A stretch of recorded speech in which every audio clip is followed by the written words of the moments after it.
A new series in Mark. Can somebody help me today? Say Mark. Mark. We're going into it's a bit of a commitment. Mark is a bit of a commitment. How many chapters in Mark? 16. I hear whispers of 16, okay? It's 16, correct. There's 16 chapters, and so I think it'll probably take about a year. We'll see how long it takes, but we want to journey through the book and the Gospel of Mark. And the series title is actually going to be Burning Hearts. Can somebody help me this morning? I think we want to pick up a bit of the energy today, so can somebody help me with Burning Hearts? Burning Hearts, Burning Hearts. And the series it's kind of an extension, I think a launch off of, for those of you that are here for the first time, we're launching off of our series that we started the year with. And the series that we started the year with was a series through Luke chapter 24. It's a story about the road to Emmaus. And from that story, we saw kind of a process, the transformation of these disciples as they were walking away from Jerusalem where Jesus was when Jesus had died. They were walking away. And the process in which the Lord changed back their direction to where Jesus was, it was kind of a process. And so there was this opening of hearts through conversation. There was an opening of minds through Scripture. And then there was an opening of eyes through the communion, through the breaking of bread. And so we saw a progression. And from the moment that their eyes opened, they went back to Jerusalem. And so I think it kind of sparked inspiration of like, what would it look like for our church? We're a very young church, 3.5 months old, right? We're a baby, we're an infant. But it's like, what would it look like for our church to be on this journey of life and to find redirection, to find moments where our hearts would open, to find moments where our minds would open through Scripture. And so I think mainly of why we're going through Mark is so that through this journey through Mark, that we would have burning hearts, that we would come to see who Jesus is and why Jesus had to come, his mission on the earth. And I think Mark is a very good book to go through for that purpose. It's a very short book compared to the other Gospels. Not only is it short in chapters, but the way it's written is very like fast-paced. Like Matthew will have like, if Matthew was more of like a slow drama, a French like a romantic film, Mark is like an action film. It's like there's a lot of words of like immediately, now. And so they're like switching through different scenes and Jesus is moving through his ministry to the next. And so it's a very like action-packed thriller, if you may, out of the Gospels. And so we'll be going through the book of Mark. And I think when it comes to the gospel story, there's obviously like there's so much that happened beforehand. There's so much that happened in the Old Testament. There was so much in preparation, in anticipation to the moment that Jesus came. And so kind of the analogy that I was thinking was like my wife is 7 months pregnant. My wife is 7 months pregnant. And so in my mind, it's our third kid. I like to joke, like, my child is not a mistake, but I might have made a mistake. You know what I'm saying? Like, my third child, I'm like, well, we're planting a church, we move countries, we move cities, we have a third on the way.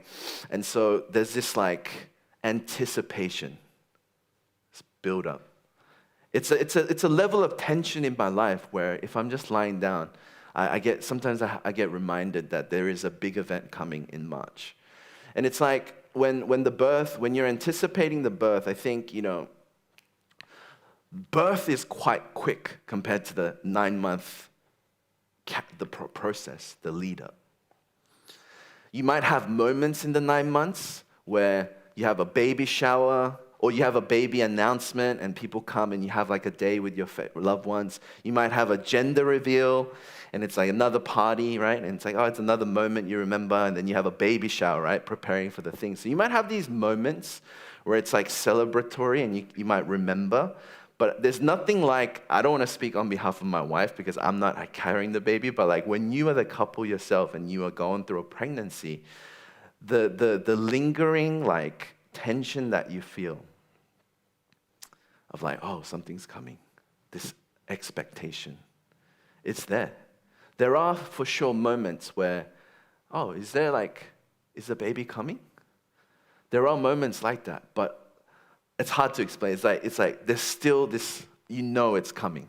But then there are moments where outside of these like key celebratory moments, there are moments where you're like, is what's happening? You forget about it too. The reason why I share that is like, I was like just trying to picture the anticipation of Jesus coming. I was trying to put myself in the shoes of the Israelites. Because I feel like there were moments where they were like, yeah, Jesus is coming, Messiah is coming. Prophet Isaiah said so. Prophet Malachi said so. So there are these moments and announcements. There were prophecies. And so the people were like, yeah, Jesus is coming, right?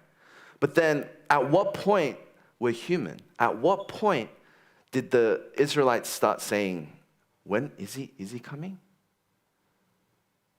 Because the moment from when the last prophet had spoken to when Jesus had come, 400 years. At what point, at what year did the Israelites go, maybe he's not coming? Maybe in the anticipation of their Savior, they were just more thinking back to Moses, right? Oh, maybe we're just like Egypt all over again. Maybe it's like Babylon all over again. Maybe it's like, all the times that Israel they were in captivity and they had to wait. They were being humiliated and stuffed into another empire. They were having to wait again as people were lording over them. They were masters over them. They were crushing them. There was injustices. They had to live as immigrants and minorities. And so, as I was just kind of picturing this scene, right, as we're entering into gospel, maybe the Israelites weren't really sitting at the edge of their seat, really waiting for Jesus to come, right? Maybe they were barely holding on to hope that a Messiah would come and save them. Our passage today, it's written, and it starts with just a title. In the first verse, it says, the beginning of the gospel of Jesus Christ, the Son of God. This is a title to the Gospel of Mark. It's a title, but it's a very compact. It minces no words. It's a very compact sentence. It's a very strong sentence. It's saying it's the beginning of something new. I have arrived. Jesus has arrived. The time has come.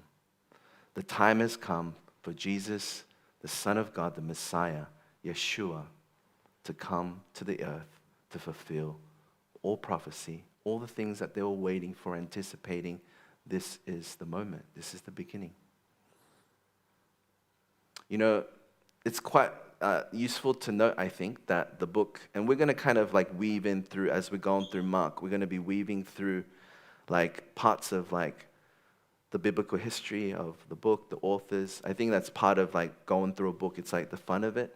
We'll hopefully get to know more of the book of Mark and know scriptures a little bit more as we journey together. But the writer of this book is John Mark, actually. His name is John Mark.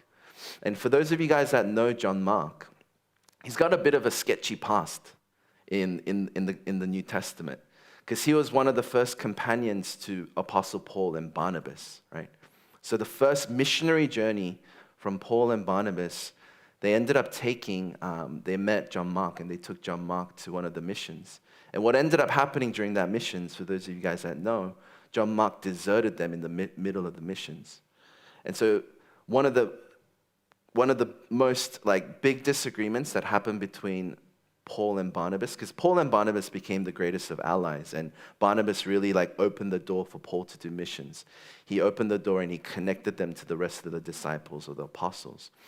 But because of John Mark, Apostle Paul was like, hey, he left our last mission trip.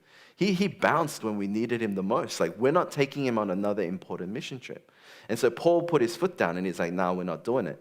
But then Barnabas was his cousin too, but he was like, hey, be gracious, like it can happen. He was more understanding. So Barnabas was like, we should take John Mark. And so that sharp disagreement happened. Paul went on his way to his missionary journey by himself, and then Barnabas took John Mark and took him to another direction. And so we see a schism between Paul and Barnabas because of John Mark. And what we know also about John Mark is that John Mark later came out in Peter's apostle, in 1 Peter. And so we know that later down in the journey, John Mark rolled with Peter. And so for those of you guys that know, the journey of Peter and Paul are quite different as well, because Peter was reaching the Jews and Paul was reaching the Gentiles. And so we see that like John Mark, although he stayed within the ministry and he did a lot of mission work, there was some kind of like drama that followed him in the past. He was kind of, according to Paul at one point, kind of an undependable disciple, right? An undependable follower of Jesus. But I feel that it's fitting in some senses that the book, the gospel, was written by John Mark. He was close to Peter, so he heard all the eyewitness accounts of Peter, because Peter himself saw Jesus. And he also, had a lot of interactions with Paul and Barnabas. But although he had kind of a backsliding moment, I think it's fitting that when he's writing, that the writer of the gospel was somebody that had made mistakes in the past.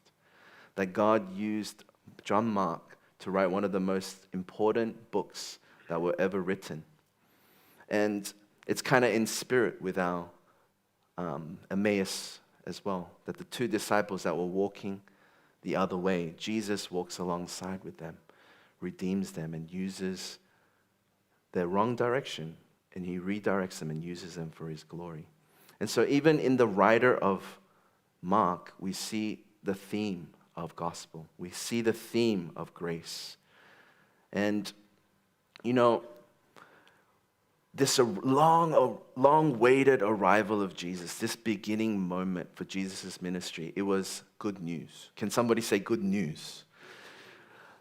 Euangelion is the Greek word for it, but it was usually used to announce a political victory, or it was usually used to announce some sort of like victory on the side of the emperor. If there was a rebellion and they quelled the rebellion, then they would send a herald or a messenger out, and the messenger would go around and say, well, before the king, he would go before the king, and he'd usually have a huge voice.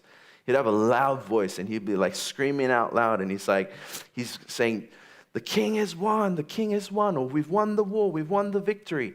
And so he's like the guy that's kind of going ahead, and he's like letting everybody know. Because back in the day, there was no phone, right? There was no Wi-Fi, there's no I can't call my mate and be like, hey, we won, it's like, there's no anything, there's no Kakao talk. So it's like, you had to send the dude with the loudest voice to be like, yo, we won, right? And he had to make everyone know along the path that there was good news. It was the good news of Jesus Christ. It's announced at the arrival of Jesus Christ.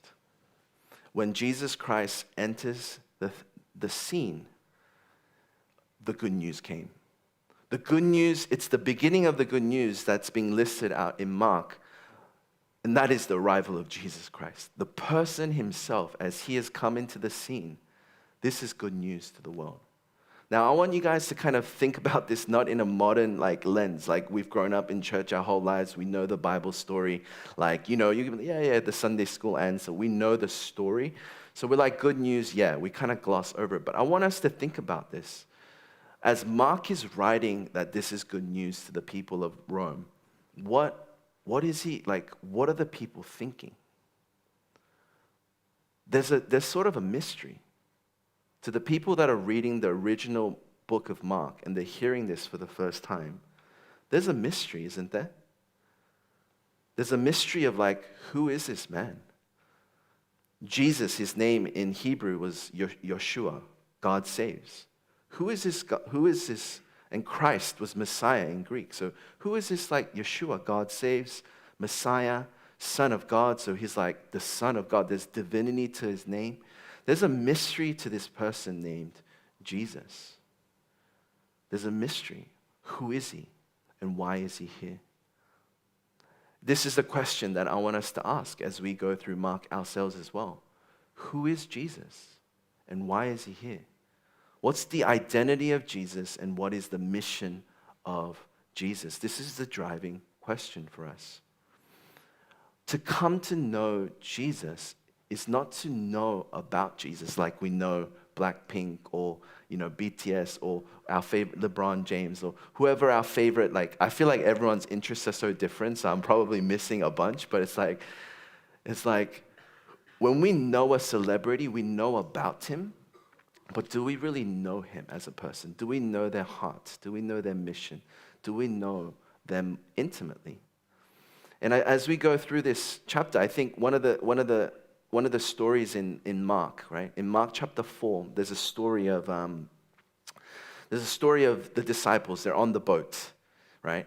And they finished a long day of ministry, so they're all on the boat. Some of them are chatting, right? It's dark. They're on the sea. And Jesus is sleeping on the boat, and he's got his head on a pillow, and he's just sleeping, right? And the storm comes. An abrupt storm blows on the boat. And so the boat starts rocking, the boat starts shaking. And these disciples, they're full of fear. They're overtaken by fear. And Jesus is sleeping. Jesus is just calmly sleeping, chilling on the boat. And so the disciples, they get up and they're panicking. They're like, Jesus, wake up. We're going to die, right? They're like, oh my gosh, we're going to die, right? And so they're super scared. And Jesus calmly wakes up from his slumber and he simply speaks to the wind, be still. And from that moment, everything goes still. There's peace, there's quiet. And so it says in the passage that it's a stunning picture, actually. Imagine calm, silence. And all you can see is the disciples' eyes just rolling up, right? They're wide open, and they're like, oh my gosh. And what they say is, who is this that even the winds and the seas obey him? Who is this? The awe and the wonder, the amazement, that as the disciples catch a glimpse of who he is, the awe and the wonder that strikes their souls, they're taken aback. Who is this Jesus that even the winds and the seas obey him? Who is this Jesus? He's a Jesus that is beyond our paradigms and categories of understanding. It sure was for the disciples. Jesus was somebody that controlled nature. Science, we try to learn about nature through hypotheses and measurements, and we come to conclusions through evidence. But Jesus, he calmed the storm with just his words. He's beyond our paradigms. He's beyond our neat categories of this is who he is, this is what he's done. He just fits into Matthew, Mark, Luke, and John. We know the Bible, 66 books. It's the knowledge that we have intellectually, and we feel like Jesus fits into that intellectually. But no, Jesus, when we walk with Jesus in discipleship with Jesus, he begins to really radically challenge our paradigms of seeing the world. Our worldview is shifted. Our worldviews are challenged. Fundamentally, we're struck at the core of our being because our God is not contained by knowledge and human wisdom and human methodologies, but our God, he's spirit. Our God, he came in the form of Jesus, but also he's God the creator. So we sang that song, So Will I. So Jesus, God, he stands above time, outside of time. Jesus is less positioned by our answers and our categories and our doctrines, but he positions himself. He is the one that positions everything. It's not to say that our faith is unreasonable and it's outside of reason and that we should forego intellect altogether. But I think if our hearts are not open, this is what I want to say to you guys. This is what I want to say right now. if my heart is not open, then I might miss experiencing God. Because he cannot be contained in my intellect. He cannot be calculated fully. He cannot be contained in my brain. And so if I just trust my brain and I close my heart, then I will miss the experience. I will miss experiencing God.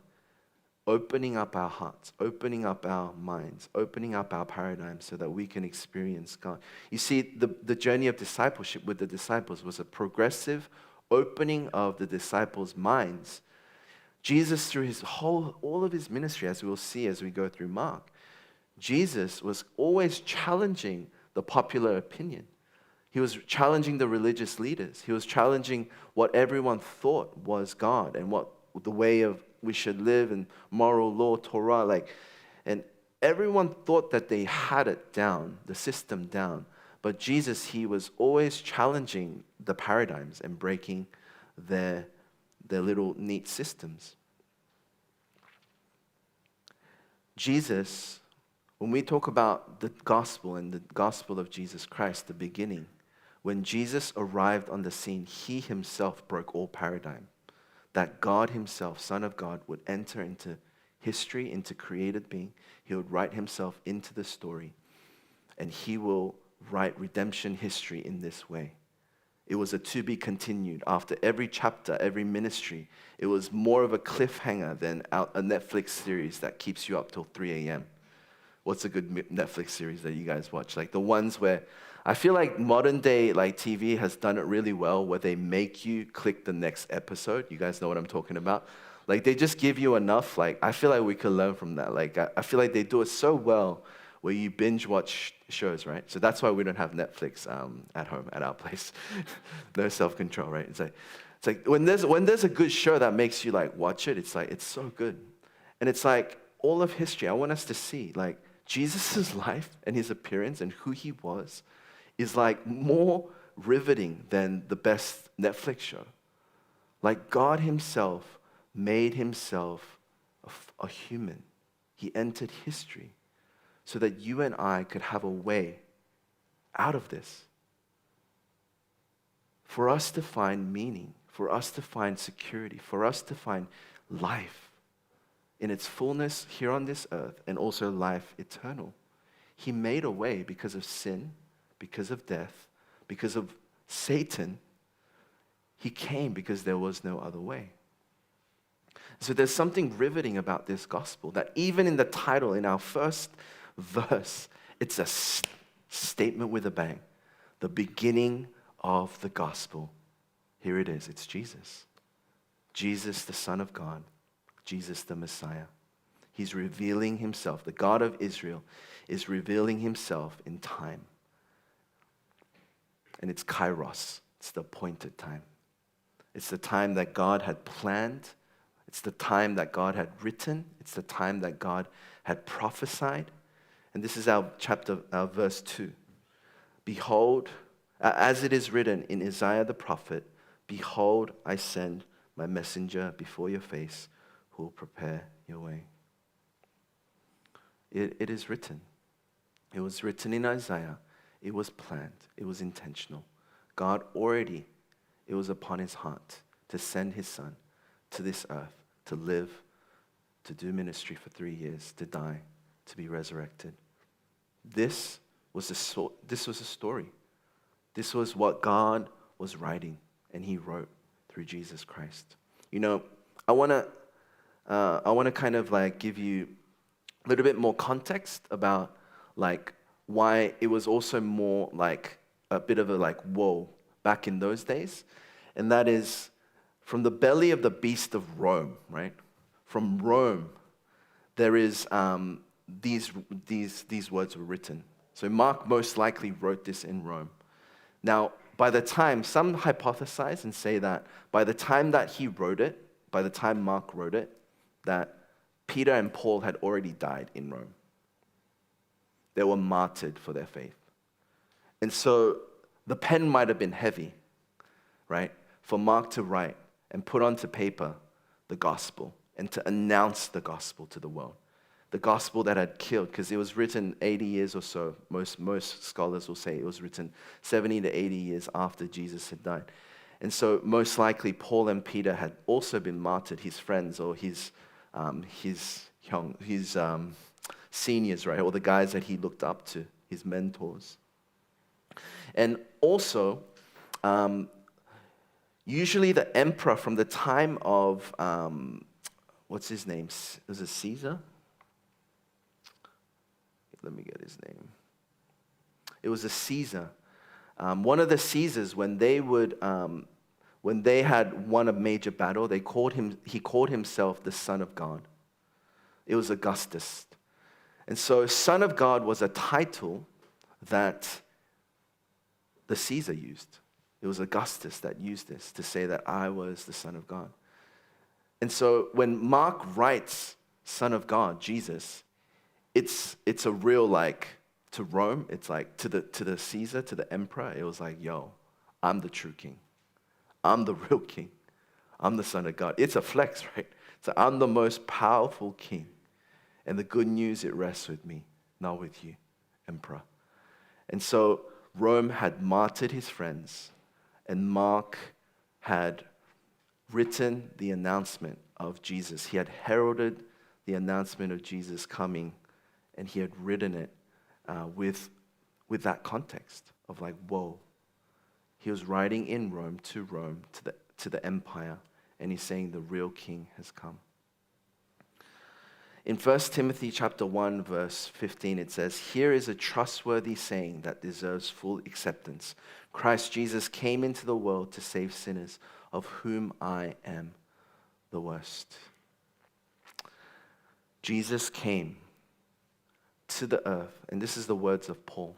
Paul is saying, this is a trustworthy saying, that Jesus Christ came into the world to save sinners. The announcement of the gospel was the announcement of this, that Christ came into the world to save sinners like you and I. He came into the belly of the beast of Rome, into an empire that was a kingdom that had said, we are the power, we are everything, we are the way to life. This is where the glory is, this is where the pride of man is. And so the gospel came in a seed form into an empire. Did he come flexing? Did Jesus come flexing? Did Jesus come with his battalion? Did he come with bodyguards? If Jesus came with a worldly approach to say that the kingdom is here, if Jesus came as the king, as a worldly king, then maybe he would have attempted to fix the policies. Maybe he came to fix maybe some of the Jewish laws. Maybe he came to change the economy and lead the people and create a new religion, create new names. Maybe he would improve the living for the poor. Maybe he would have done a lot to do societal change. But when we look at God and how he revealed himself through Jesus, I believe he resisted the reduction of his mission to fixing the world with the very same methods, because it was those methods that had brought them to that place, to the mess anyway, to the impasse. And so God confronts the kingdoms of the world, kingdom of Rome. He confronts the issues of sin, death, and Satan. He does it in a very strange way. And the book of Mark, it unpacks this. Some scholars say that the main idea of Mark is found later in chapter 9, where it talks about the Son of Man did not come to serve, to not come to be served, but to serve and to give his life as a ransom for many. And so I want us to see, as we're journeying through Mark together, I'm setting the playing field a little bit of like, as we ask the question, who is Jesus and what did he come to do? Jesus came in a really interesting way. I want us to see that. He came in a stunning way. He did not come with the same approach. And this is relevant for us today, because we need the gospel today too, in Seoul. We need the gospel here in this city. I need the gospel in my life. We need the gospel for our day more than ever before. with all the various transitions in the world, with the geopolitical climate as well, two wars going on, with all the instability and the things that are in the world, what we need, of course we need better systems, of course we need equality in areas, right? We need economic, stability, political stability, those things are all good, right? But what we need more than anything else is the gospel, is the good news of Jesus Christ. It's still relevant. It's still the good news today. And our hearts as the church, and maybe for some of you in this room, you're not really like you don't consider yourself a believer, and that's fine. You're maybe just beginning to come out of a season of okay, just kind of reset, right? Push a lot of the things that I felt like wasn't good out of my life, and I just needed some space, and maybe you're just kind of drawing nearer to Christianity and maybe the community here, and you're like, okay, I'm willing to start again. I'm open. That's totally fine. We welcome you. For maybe some of us in this room, we've been Christians for our whole lives. And when we talk about the gospel, it's the gospel, right? It's everything gospel-centered, right? And we use the word gospel, but it's an intellectual, it's a concept more than a reality in our hearts. And what I want to say is that as we journey through Mark together, may this good news truly impact our hearts. May it be riveting. May our hearts be open as we journey through Scripture, and may our hearts burn in that, to see that even today, what we need more than ever before is not more worldly systems and worldly religions, but we need the person of Jesus Christ. We need God that's been revealed in Jesus Christ. There's hope in the gospel. The narrative, the story of God coming to this earth through Jesus is a story unlike no other. It still impacts us today. The story of Jesus and the gospel is the greatest story that's been ever told. And this story is not just a story, but a reality that impacts our lives and our hearts in such a way. And I want to end with this story, and it's Tim Keller, Pastor Tim Keller. He's a pastor in New York. He's passed away now, but he was a big Tolkien fan. So for those of you guys that like Lord of the Rings, the books, J.R. Tolkien, he wrote those books. He wrote the series, and he's a prolific writer. Honestly, Tolkien's brilliant. But he was a professor at Oxford. So Keller talks about this story, and he was a professor at Oxford, and then there was another famous guy who was a professor at Oxford, and his name was C.S. Lewis. And these guys are pretty well known in Christian circles, and they used to talk. And Tolkien was a believer. Tolkien believed in Jesus, but C.S. Lewis was an atheist.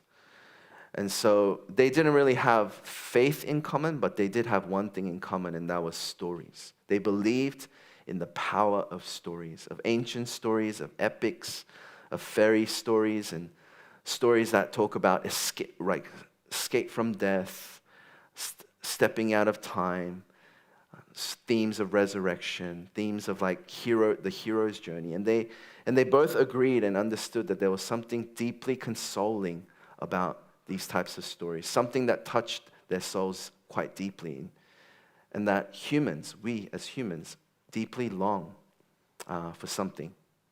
We long for something that's deeper. We long for these things to be true. And so one time in 1920s or something like that, they were walking together, and C.S. Lewis, being the atheist, he was like, these old myths and stories are wonderful, but myths are lies. He said, the myths are lies. Their myths are breathed through silver. And Tolkien said, no, they're not. And if Christianity is true, and you can hear about all these stories. You can hear about, love that never ends, everlasting love, resurrection from dead. You can read all these stories that are in the world. And even though you know that they're fiction, you know somehow that they're pointing to some kind of truth. Some kind of truth about reality. And so he said, but when you get to the gospel story, the story of Jesus Christ, Jesus saw us with all our trouble down here. And in the person of Jesus Christ, he came. He lived, he died, and he was resurrected and you rescued us. He breaks the power of sin and death, and he was resurrected.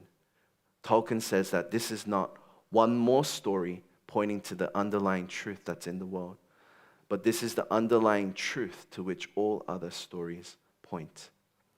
That this is not just this story about Jesus Christ and the resurrection, death and resurrection, is not just one more story pointing to an underlying truth that's all in our heart somehow, but it's the underlying truth to which all stories point. That all of our fairy tales, the Beauty and the Beast, the prince, where we believe a prince would come and wake us out of our slumber, or Peter Pan, a story of an everlasting life and youth. And when we think about all the great stories, even in the modern day, that these stories all point to the story of Jesus Christ, to the gospel. And if the gospel is true, and if Jesus Christ is true, then all of these stories will be true in him. And that's an incredibly powerful hope that we have in the gospel. That as the people in Rome at the time and the believers in the church heard the story of the gospel and they met Jesus, there was an incredible and powerful hope that manifested and revealed themselves there. And I believe that the incredible hope of Jesus Christ is here for us today as well. And so I just wanted to invite the worship team up. And in the gospel of Jesus Christ, there is great hope.